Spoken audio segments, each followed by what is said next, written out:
नाज़रीन special transmission में एक दफ़ो ॿीहर भलीकार पाण ज़िक्र पिया कयूं इलेक्शन कमीशन जे फ़ैसिले जे हवाले सां त इलेक्शन कमीशन अॻूणे वज़ीर आज़म इमरान ख़ान खे 5 सालनि लाइ नाअहल करार ॾेई छॾियो आहे। इमरान ख़ान जी सीट खे ख़ाली करार ॾेई छॾियो आहे। इलेक्शन कमीशन में तोशाखाना रेफरेंस केस जी जेका ॿुधणी काफ़ी ॾींहंनि खां जारी हुई ऐं उनजो फ़ैसिलो जेको आहे सेप्टेंबर में महफ़ूज़ कयो वियो हो, जेको अॼु 21 अक्टूबर ते ॿुधायो वियो आहे।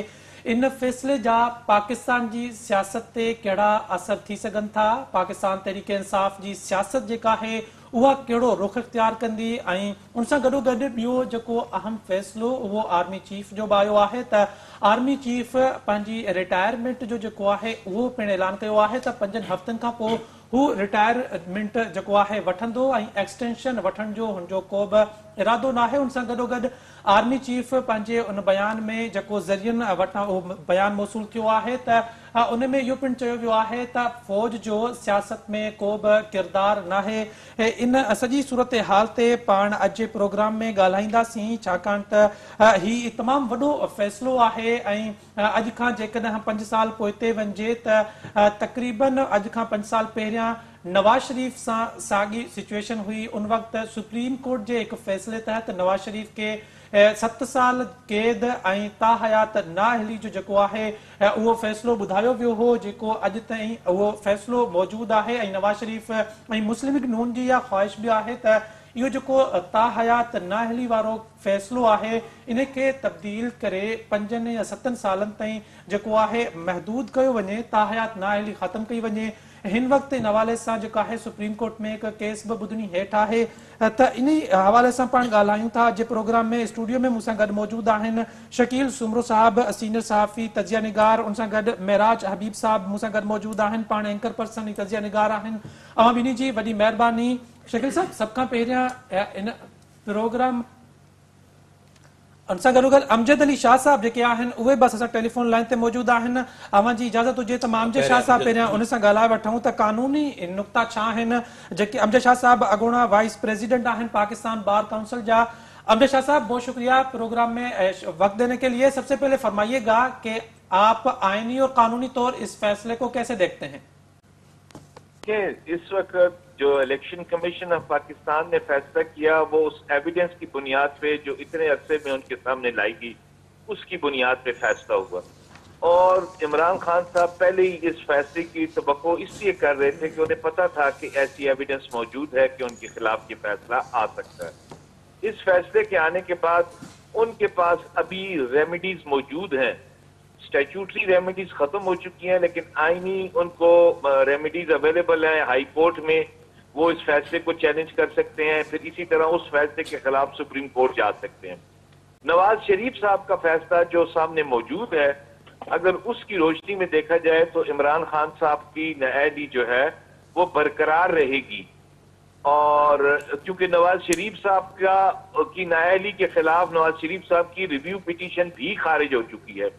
इस वक्त सिर्फ एक सुप्रीम कोर्ट बार एसोसिएशन की पिटीशन पड़ी है जिसमें एक जनरल प्रिंसिपल उनके लिए उन्होंने किया कि जितने लोग भी तकरीबन 100 के करीब लोग ऐसे हैं जो ताहयात नाअहल हुए हैं पॉलिटिशियंस, तो वो petition supreme court bar association की पड़ी है कि ये वाला फैसला जो है ये बहुत हार्श है और आइन में भी इसकी गुंजाइश नहीं है, तो इसको खत्म होना चाहिए।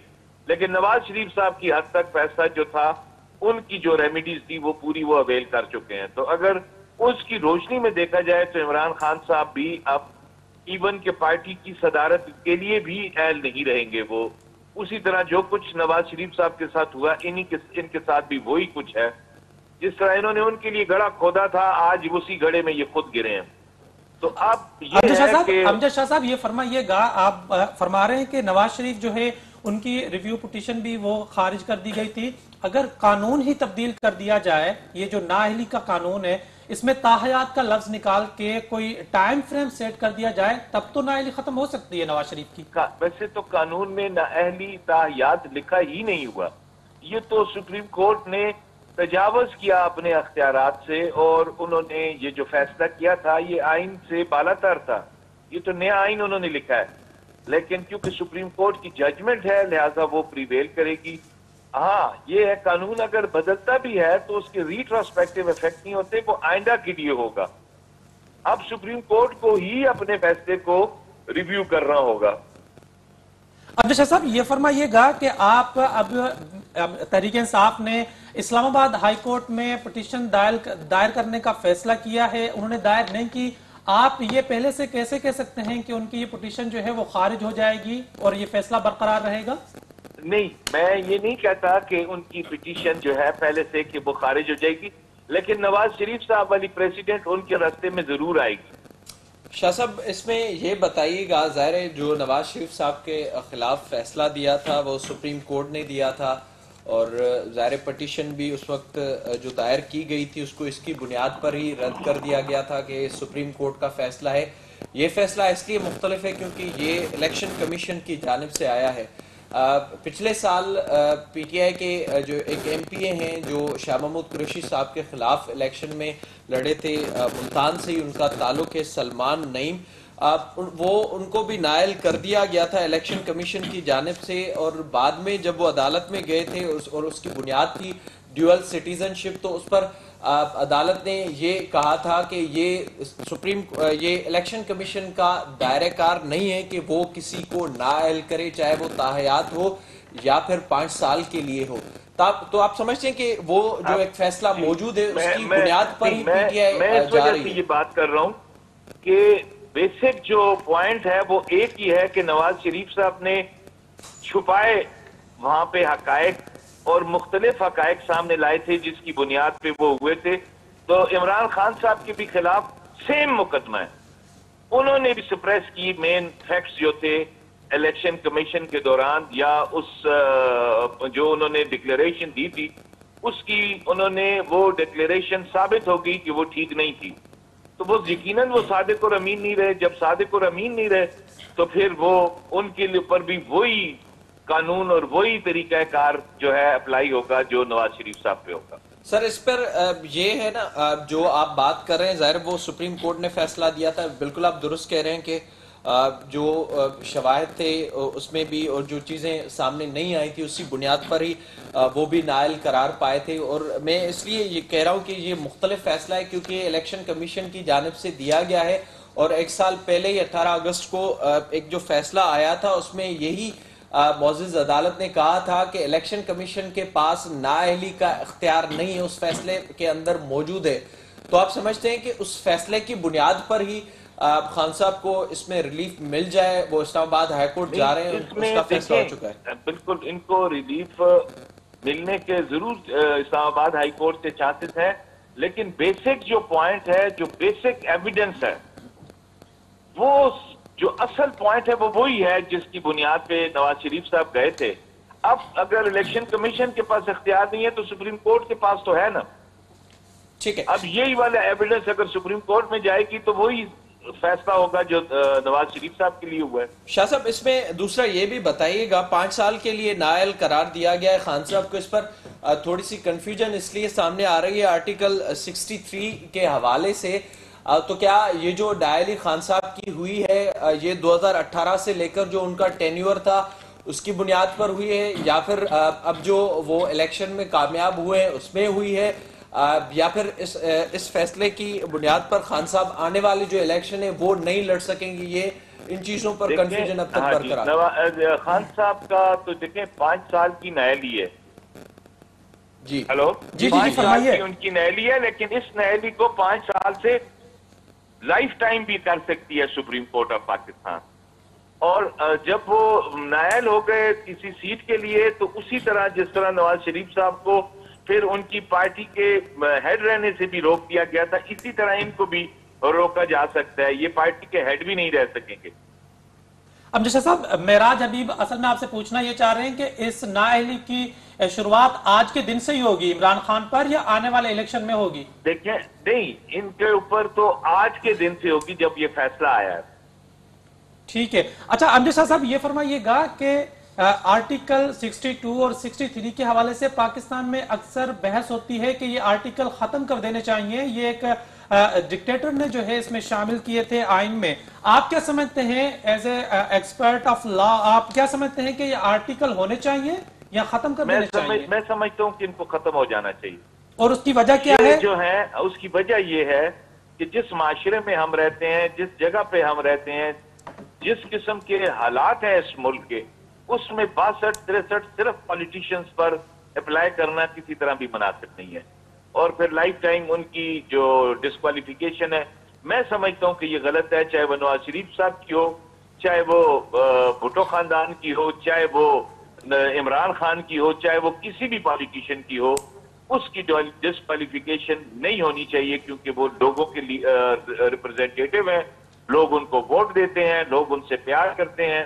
تو کسی بھی عدالتی فیصلے سے ان کو ڈسکوالیفائی نہیں کرنا چاہیے. عبد الشاہ صاحب، آخر میں یہ فرمائیے گا کہ ہمارے یہاں ایک کردار کی بات ہوتی ہے، اسٹیبلشمنٹ کے کردار کے حوالے سے مختلف ادارے استعمال ہوتے ہیں. آپ سمجھتے ہیں کہ یہ الیکشن کمیشن یا سپریم کورٹ کوئی بھی ہو، جب کوئی اقتدار میں ہوتا ہے تو ان کے خلاف فیصلہ نہیں آتا، جب بھی اینٹی اسٹیبلشمنٹ نیریٹو بلڈ کرتے ہیں تب اس طرح کے فیصلے آ جاتے ہیں؟ ایسا ہی ہے. اب یہ والے الیکشن کمیشن صاحب تو عمران خان صاحب نے خود اپوائنٹ کیے تھے، اور ان کی اپنی اپوائنٹمنٹ ہے یہ والی. اسی طرح جو اس وقت اسٹیبلشمنٹ کے ہیڈ ہیں، وہ بھی عمران خان صاحب کے ہی ان کو دی تھی، ایکسٹینشن دی تھی، مطلب وہ بھی ایک طرح سے انہی کے اپوائنٹی ہیں. تو آج انہی کو یہ بیٹھ کے تو کہتے ہیں جی کہ یہ ایسا کرتے ہیں ویسا کرتے ہیں. اس کا مطلب ہے عمران خان صاحب میں وہ صلاحیت نہیں ہے کہ وہ بہتر سے بہتر آدمی کو اپوائنٹ کر سکے. لوگوں کی پہچان ان میں نہیں ہے. اس سے تو یہی ثابت ہوتا ہے. شکیل صاحب، اما کے چھاتو لگے تا پاکستان تحریک انصاف کی جکا سیاست ہے وہ ہیر کیڑو رخ اختیار کندی؟ چھا ہن وقت بھی پاکستان تحریک انصاف وہ ڈیفینسو پوزیشن میں رہندا، اٹیکنگ پوزیشن میں رہندا، یا ہانے ڈیفینسو اچی ویندا ऐं محتاط थी खेॾंदा हाणे؟ अशफाक हिकिड़ी ॻाल्हि सम्झणु खपे त ही जेको तोशाखाना केस जो फ़ैसिलो आयो आहे इलेक्शन कमीशन तरफ़ां, या इन खां अॻु में नवाज़ शरीफ़ खे जेको ताहयात नाअहल करार ॾिनो वियो, इन तोशाखाना केस में यूसुफ रज़ा गिलानी, आसिफ ज़रदारी, उन्हनि खे बि जेका आहिनि उन्हनि रेफरेंस उन्हनि जे ख़िलाफ़ बि फाइल थिया, पोइ साम्हूं हिकिड़ा फ़ैसिला बि आया. हाणे असांखे ॾिसणो पवंदो त हिन क़िस्म जा जेके फ़ैसिला आहिनि, उहो जेको हाइब्रिड पॉलिटिकल सिस्टम आहे, उन्हनि जे जेको प्रैक्टिस रही आहे, पॉलिटिकल प्रैक्टिस, हिकिड़े पॉलिटिकल फोर्स खे तव्हां मथां हायर करे ॿिए पॉलिटिकल फोर्स जे ख़िलाफ़ इस्तेमालु कयो, ईअं सॼो जेको इहा प्रैक्टिस आहे, इहा करप्ट प्रैक्टिस, उहा जारी रखी वञे. ऐं इन सॼे करप्ट प्रैक्टिस सां फ़ाइदो कंहिंखे थिए थो? फ़ाइदो उन कुवत खे थिए थो जेका इन पॉलिटिकल फोर्स खे पंहिंजे इंट्रस्ट जे लाइ इस्तेमालु कंदी रही आहे. अवां नवाज़ शरीफ़ जी सॼी पॉलिटिक्स ट्रैक इहो सॼो कढी ॾिसो. नवाज़ शरीफ़ किथां हायर थियो ऐं बार बार जे तजुर्बनि खां पोइ लेसन कहिड़ो लर्न थियो, ऐं उनखां बाद में उन जेको एंटी इस्टेब्लिशमेंट नैरेटिव हुयो, वरी उहो कीअं कोलिशन गवर्नमेंट जे ज़रिए उनखे काउंटर कयो वियो. साॻियो ई इमरान ख़ान जी जेका पॉलिटिक्स आहे, इमरान ख़ान किथां मैनेज थियो, कंहिं उनखे मैनेज कयो, हाइब्रिड पॉलिटिकल सिस्टम में कंहिं उनखे स्पेस ॾियारियो, ऐं कहिड़ा उन्हनि खां कमु ग़लति कराया विया, ऐं जेके हाणे उहे ख़ुदि उनखे इमरान ख़ान खे काउंटर करे रहिया आहिनि. मुंहिंजे चवण जो मतिलबु इहो आहे त हीअ सॼी जेका प्रैक्टिस आहे कई पई वञे पॉलिटिकल फोर्सिस में जे जेको आहे उनजे नाले में, इहा पॉलिटिकल फोर्सिस खे अञा वधीक वीक कंदी. अमजद शाह साहब जेको कानूनी माहिर आहे, उन्हनि ॻाल्हि सही कई त 63 ऐं 62A खे फौरी तौर ते ख़तमु कयो वञे. शाहिद खाकान अब्बासी सुठी ॻाल्हि कई आहे, जेको मुस्लिम लीग नून जो मरकज़ी अॻवान आहे, वज़ीर आज़म बि रही चुको आहे. उनजो चवणु आहे त सियासी जेकी जंग आहे उहा सियासी मैदान ते वड़ी वञे, पर हिते पाण ॾिसूं था त सियासी जेका जंग आहे किथे वड़ी वञे थी पई. सभिनी खे ख़बर आहे इलेक्शन कमीशन केतिरो बा अख़्तियार आहे. जॾहिं इलेक्शन कमीशन खे डिक्टेट कयो वञे थो, तॾहिं उहा इलेक्शन कमीशन जेका आहे फंक्शनल थिए थी पई, ऐं पोइ जजमेंट अचनि थी पियो. लॉ ऑफ नेसेसिटी, नज़रिया ज़रूरत जो कानून, पाण हिननि प्रोग्रामनि में केतिरा ई भेरा उनखे रिपीट करे चुका आहियूं. मां सम्झां थो उनखे हाणे ॿीहर रिपीट करण जी ज़रूरत कोन्हे. पॉलिटिकल फोर्सिस इन साॻे इमरान ख़ान खे कीअं मैनेज करे आंदो वियो, ऐं पोइ उनखे कल्ट तौरु कीअं प्रोमोट कयो वियो आहे सोसाइटी जे अंदरि. ऐं हिन वक़्तु नवंबर जो जेको अहम मामिलो आहे, जंहिंमें हिकु अहम मुक़ररी थीणी आहे, सॼो जेका बैकडोर जेका हले पई गेम, उन गेम जो ही सॼो हिसो आहे।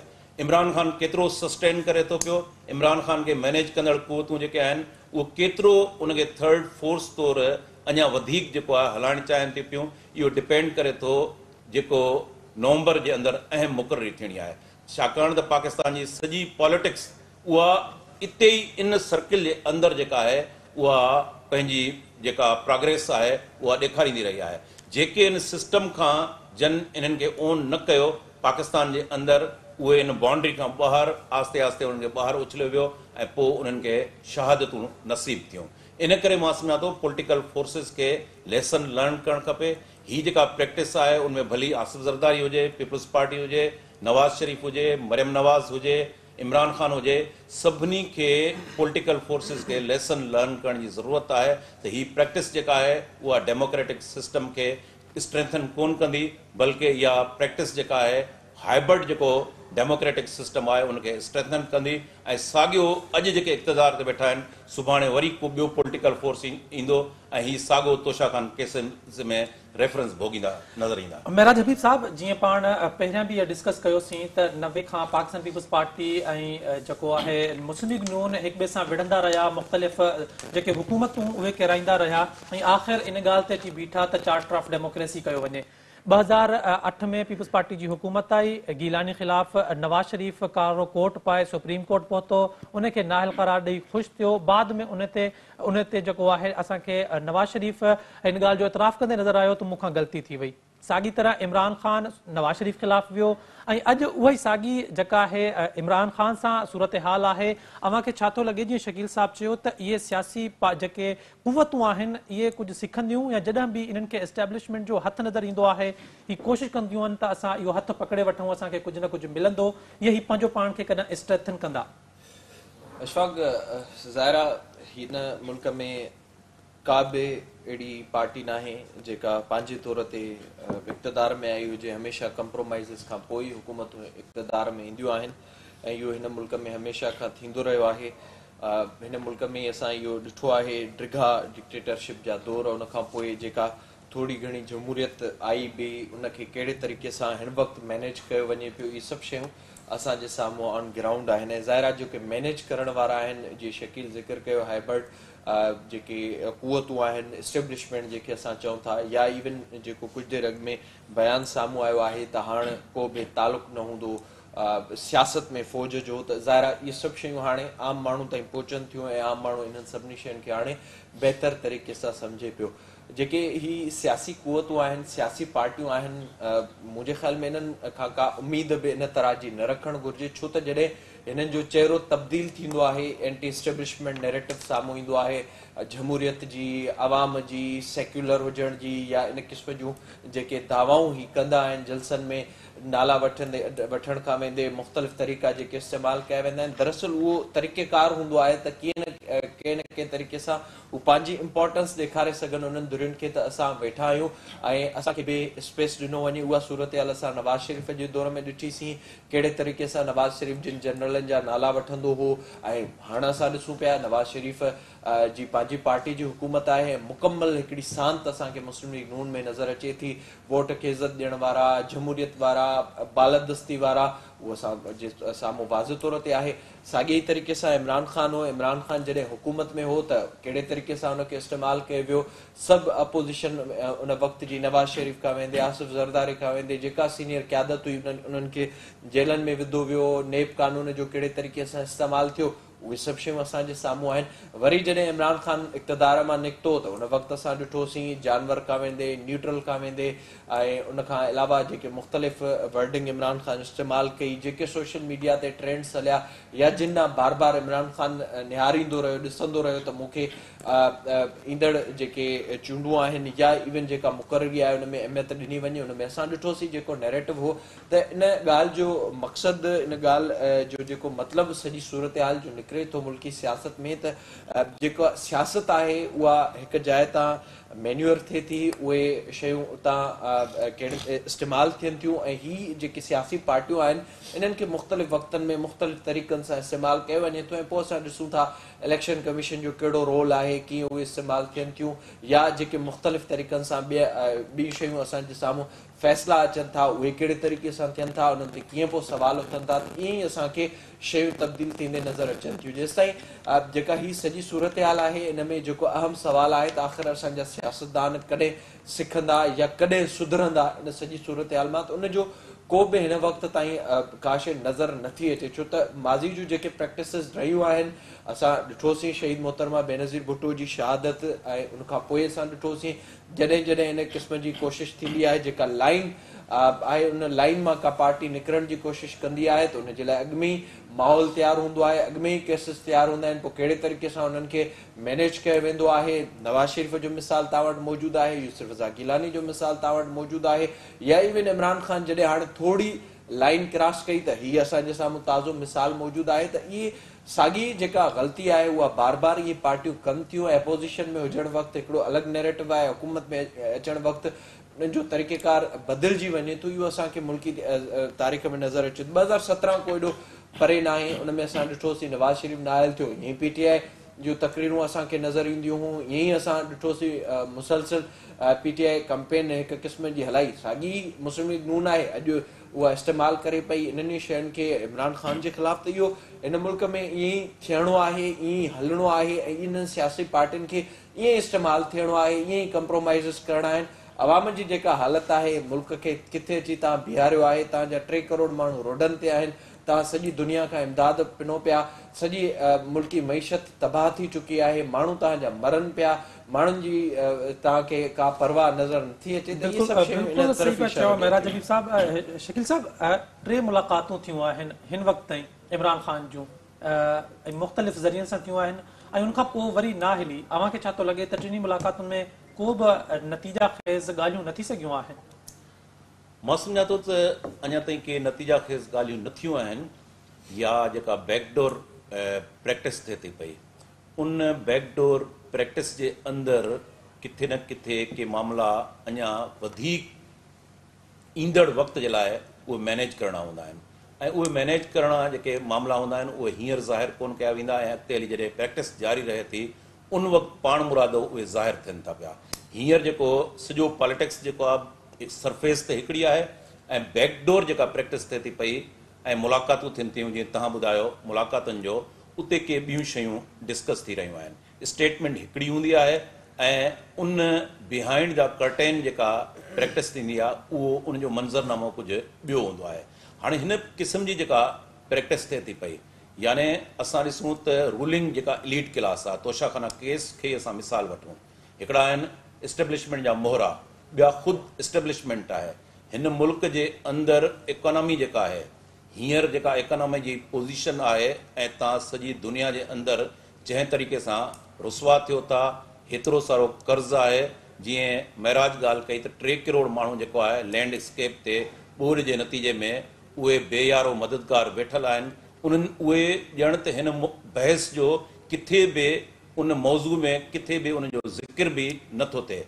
ही सॼा मामला जेके आहिनि उनजो नतीजो छा निकिरे थो पियो, रूलिंग इलीट क्लास जेको आहे उहो इमरान ख़ान हुजे, नवाज़ शरीफ़ हुजे, ऐं असां जॾहिं उहे ॾिसूं था त जेके गिफ्ट अचनि था पिया उनमें गोल्ड अचे थो पियो, हार, हीरा, डायमंड, ॿिया मुख़्तलिफ़ जेके शयूं आहिनि, ख़ुदि उहे इमरान ख़ान जी सॼी पॉलिटिक्स जेका उहा स्पीच करे मदीने जी रियासत जो बार बार रेफरेंस ॾिए थो, सादगी जो बार बार रेफरेंस ॾिए थो। जॾहिं ॾिसूं था जेका उन अदायगी कई आहे, पहिरें सॼो तोशाखाना केस जे लाइ इहो चयो वियो त 30,000 रुपया जी मालियत खां जेके घटि हूंदा उहो तव्हां गिफ्ट खणी सघो था। 30,000 खां मालियत खां वधीक आहे त उनमें तव्हांखे पहिरें इहो 20% ॾियणो आहे, अदायगी करणी आहे वधीक। इमरान ख़ान जे दौर में उहो 50% कई वई, उहा अदायगी इमरान ख़ान कई। इन खां अॻु में रूलिंग इलीट क्लास जा जेके हुकुमरान आहिनि उन्हनि बि इन क़िस्म जूं अदायगियूं कयूं आहिनि। त पोइ सवाल उथे थो पियो त हीअ जेका मदीने जी रियासत जो रेफरेंस आहे, हीअ जेके बार बार जेको कोट करे करे जेके जलसनि में सादगी जो असांखे दर्स ॾिनो वञे थो पियो, उहा जेका सादगी आहे उहा फराह गोगी जे ज़रिए उहा सादगी जो सॼो पोस्टमार्टम थी असांजे साम्हूं अचे थो। बिल्कुलु शकील ऐं साहब, हिन सिस्टम जो मां आख़िरी लाइन चवंदुसि, हिन सिस्टम जे अंदरि जॾहिं तव्हां इहा प्रैक्टिस रखो था त पोइ नतीजो कीअं निकिरे थो? नतीजो कामरान टेसोरी जी सूरत में निकिरे थो। कामरान टेसोरी जहिड़ो माण्हू गवर्नर जे मुक़ररु कयो वञे थो पियो। इन करे वरी मां रिपीट कंदुसि त पॉलिटिकल फोर्सिस खे साॻियो पंहिंजी ग़लतियुनि उन्हनि खे रिपीट न करणु खपे, कंप्रोमाइज़ जी सियासत ख़तमु करणु खपे। इन सॼी पॉलिटिक्स जे बैकडोर जेका प्रैक्टिस आहे उनमें आवाम खे शामिल कयो वञे। आवाम खे शामिल न कंदो, म्यूज़िक चेयर हलंदी, हिकिड़ो ईंदो रुसवा थींदो, ॿियो वरी उनखे काउंटर करे ॿियो उनखे ॿिए खे रुसवा कयो वेंदो। बिल्कुलु सही था चओ शकील सुमरो साहब। इलेक्शन कमीशन जे फ़ैसिलनि ते अॼु जी जेका स्पेशल ट्रांसमिशन आहे उहा जारी आहे। हिते वक़्तु आहे हेडलाइंस ब्रेक जो, असां सां गॾु रहिजो।